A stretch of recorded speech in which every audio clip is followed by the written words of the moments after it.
welcome back to Cuphead, folks. In the last part, we got our hands on the soul contracts of Goopy Le Grande and the Root Pack. But now we get to take on these two, this dynamic duo, whose name comes me at the moment because I completely did not pay attention to the names of these two. Ribby and Croaks. Ribby and Croaks, thank you. It looks like you just croaked. Sudden death. Heyo. Anyway, yeah, this is where we begin this is where I begin a series of death montages. Because yeah, while I am already rather familiar with the order or the strategy behind each of these bosses, yeah, they do kind of get the jump on me every now and again. So starting off, the frog down below, depending on how long it takes for you to take these two on into the second phase, he'll throw punches at you, and essentially just be sure to avoid the blue blazing gloves and try to parry off of the pink ones in order to build up your super meter a lot quicker. Also, real quickly, can I just make notice of something real quick? If you look in the back... Wait, hold on. Are you about to refer to the ironic fact, that we're fighting two frogs, and yet in the background, there are insects? Not that. If you look to the left, you see that one girl fly smoking the pipe? Yes. The one who's watching the dancers. But those are, yes. I think those are two girl dancers that are on the stage. And I don't know, is it just me or does she have the that look of like that look of like I guess endearment in her eyes watching them? Maybe. I can kind of see that.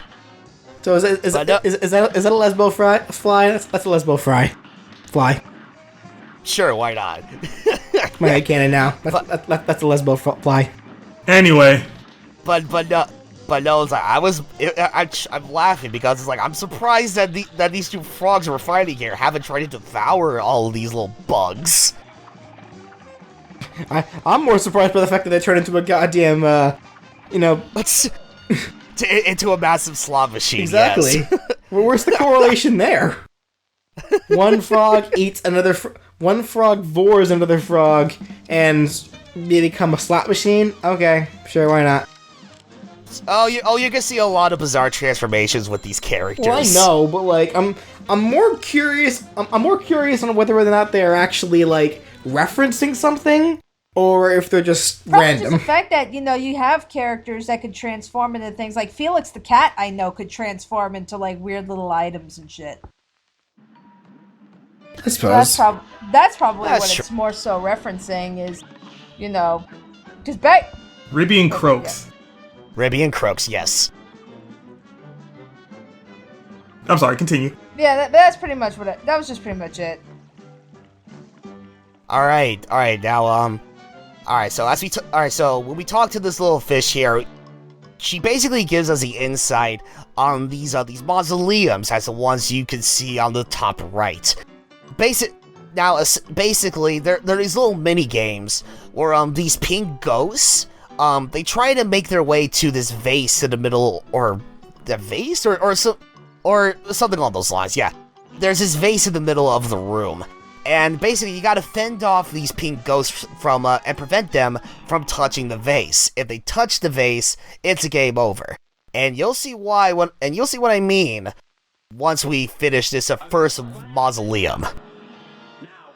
Also, can I just say, every single Let's Play, or just about every single Let's Play that I've seen of this game, the moment they saw that fish, they were sitting here like, why is the fish fishing? It's a fish, it shouldn't be fishing. And I'm just sitting here like, why wouldn't she? I mean, fish eat other fish, right? That's not a new concept. But I don't know. I can only imagine it's because of the kind of fish that she was that kind of threw people out of the loop. Also, I love that goes with the shuffling with the woo. Like, I don't know. Is it just me, or is that totally is that totally the I'm coming for that booty kind of look? Yes, I too saw that picture or that animated GIF on Twitter. Wait, I'm guessing someone already made the reference then? Yes. Okay. Coming for the booty. Ooh. And you know cannot what? have Considering my what's and you know what? Considering what's coming out of the vase, it makes a lot more sense. Yeah, so, alright, yeah, so she comes out after we completed a Mausoleum level, and with that, she rewards us with a new set of attacks known as Super Arts. She's a chalice. Okay. Chalice, yes.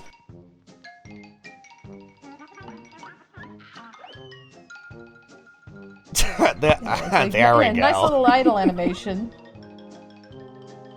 Yes, I love that animation when he gets a super power up.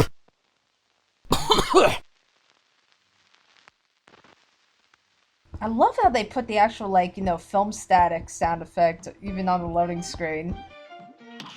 Yep. yeah, right? Alright, so with the first super art, if memory serves, the first super art, basically, it's a massive energy beam. Now here's the catch with these super arts. Now, as we established in the tutorial level, if you build up your super meter, big enough, you can release those extra attacks. Kind of like how it was when I finished off on Goopy Legrande with the big, totally not obvious Hadouken attacks. However, if you want to unleash the super moves, you will need to build up your super meter to its fullest. Because keep in mind, if you want to build up the super meter, the highest that you can build it up to is up to 5 playing cards. Any lower than that, then yeah, you'll essentially be unleashing your extra move, which takes up only 1 card. But if you build up to 5 playing cards in your super meter, then yes, you are entitled to using a super move. Very nice. Alright, but now with Treetop Trouble. Oh wow.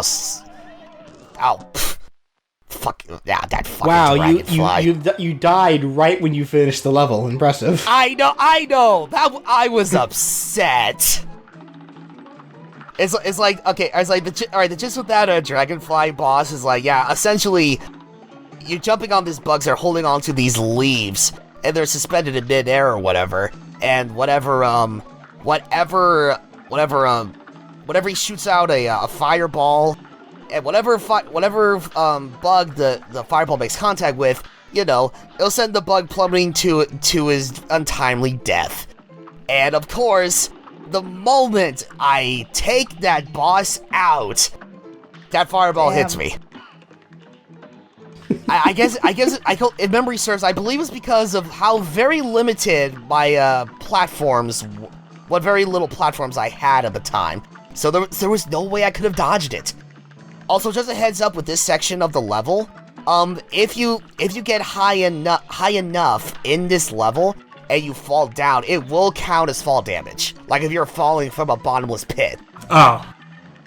I was about to say, I know there's no fall damage in this game, but... There's no fall damage per se, but you do take damage if you fall down a bottomless pit. Or a pseudo-bottomless pit, I guess we'll say. A pseudo-bottomless pit. It's not like you just instantly die. No, absolutely not. No, that would be some major shenanigans if that was the case. Okay, it's basically like... If you're falling down from a pit, it'll instantly it'll actually shoot Cuphead back up, so that way you can try to get back onto a platform. Okay, so it's basically like Kirby's Epic Yarn. Yes? Okay, but that tells me you never played Kirby's Epic Yarn. Yeah, no, you're absolutely right. I mean, I've seen bits of Kirby's Epic Yarn, but I have yet to play it. So basically how it worked is, in Kirby's Epic Yarn, there was no, technically there was no bottomless pits, there was no way for you to die, but you do get punished for falling through. Right. Oh, okay, I getcha. Yeah, it's the only Nintendo Yarn game I've ever played was Yoshi's Woolly World. That also said, I don't know why, those tree trunk enemies... For some reason, they reminded me of the tree trunk guys from that old ass computer game that you probably played in elementary school called Zamboonies. Anyone ever play that game? Zamboonies. I think it was called Zamboonies. It was something like that. It was like a game where you made all these little customized little creatures called Zamboonies, and you had to help them escape from like this slave island to find paradise. And like you have to get them through all these mini games. And one of the mini games was to make pizza for these tree trunk guys. Whatever you are. Make me a pizza! More toppings! Man, Something like you know that. what? That sounds like something I have played, but I'll have to look at some gameplay footage of that to see if that rings a bell at all. Yeah, Bravo! I'd say I've heard of it. Because knowing the bizarre kid games I played on the computer when I was a kid, something tells me that may have been a game I played before. Like, have you ever had like those times in elementary school where they let you go to the computer labs, things like that? Yeah. Yes. Trying to remember this one series of elementary computer games. What was it? Jumpstart? Oh yeah. I think that's what the name of it was. Like in Yeah, kindergarten, Jumpstart. you have a rabbit. In first grade, you meet a dog. Second grade, you meet a frog and a firefly. And then the third game, you run into a robot. Yeah, I know what you're talking about. Surprisingly, I still remember that. Alright, now with this NPC right here, now, I don't know if you guys can tell from what's behind him, but that little marking behind the trees, that's actually the first few hidden coins that you can find throughout all 4 Isles of Inkwell. Now, basically, the catch of getting the hidden coin right there, as this Axe NPC we just talked to just told us, essentially all we have to do is just clear everything in the first Isle of Inkwell, and he'll move out of the way in order for us to get that hidden coin. Seems simple. Yes, simple enough. Now with this a bullet NPC character, basically he's basically telling us that in order to progress to the next boss, in the little silos to the right, we need to learn how to fly a plane, and that's what we're just about going to do. So with these blueprints, they basically give you the gist on how to handle planes.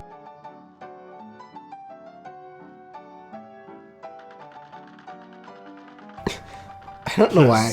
So I they expect you to have the first super art available before you do this. Not necessarily. So, I believe. so if you didn't have the super art, you would still be able to do the full meter bomb morph. The nuke, as I like to call it. Yeah, it's a completely different power art compared to the giant energy beam that you get if you were to complete the first Mausoleum level. Okay, so that's interesting. I never really knew that. Right. I mean, granted, I've only in the order that I'm playing this playthrough right now is the only order I've ever played these levels. Yeah, this is how I would usually handle the game in previous playthroughs. But I can only imagine, yes, in this particular scenario, you don't necessarily need to complete the first Mausoleum level in order for you to gain access to the bomb morphing technique. If you were to fully charge up your super meter. Yeah, every gameplay I've seen of this, every gameplay I've seen of this showed people getting the super art before doing this level. So I always assumed that, you have to have the super art before you're even able to pilot a plane in the first place. Right. No, I see what you're saying. That makes sense. So with our newly acquired knowledge on how to pilot a plane, here's our first of many boss battles that does involve the plane. Hilda Berg.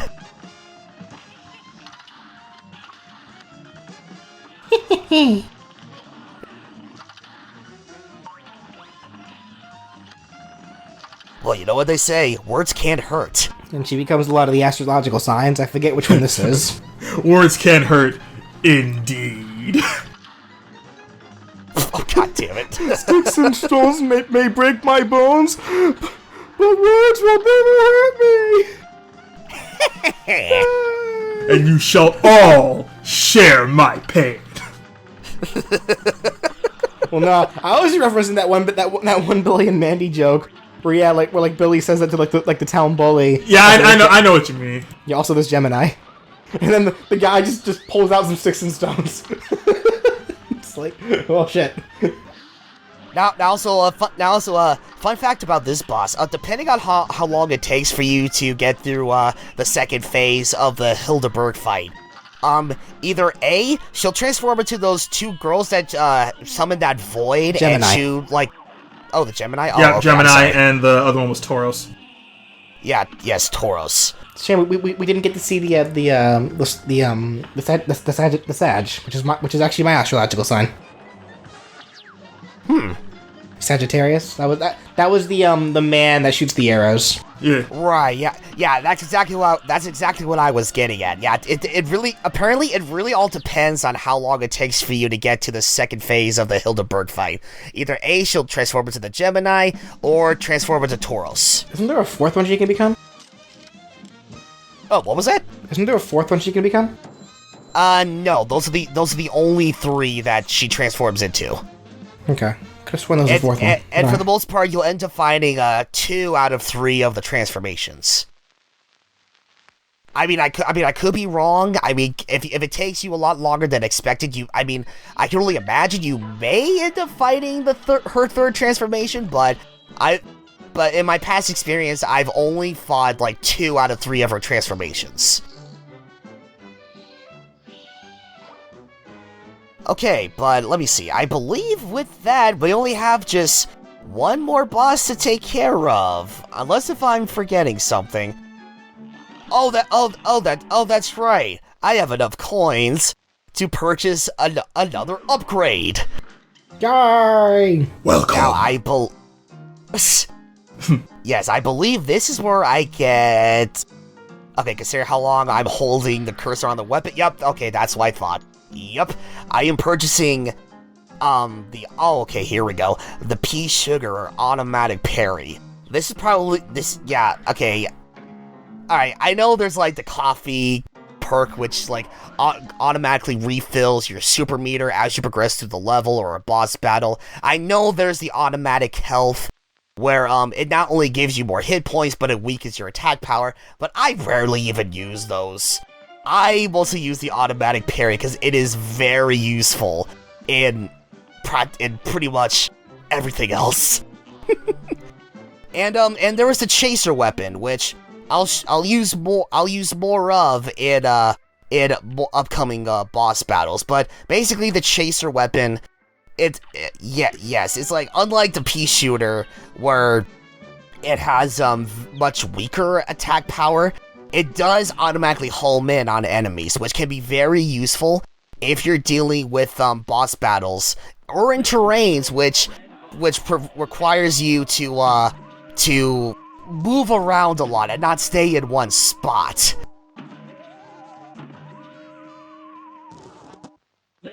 Jeez, Ryan. Yeah, I know. A game where you die a lot, which is what is very known for, considering its hard difficulty spike. Wow, I love how BJ's making all these jokes about Ryan dying in a game like Cuphead, yet we literally just finished Marvel vs. Capcom Infinite not too long ago. You know, I was waiting for you to call me out on that. I was waiting for it. Oh, by the way, check this shit out.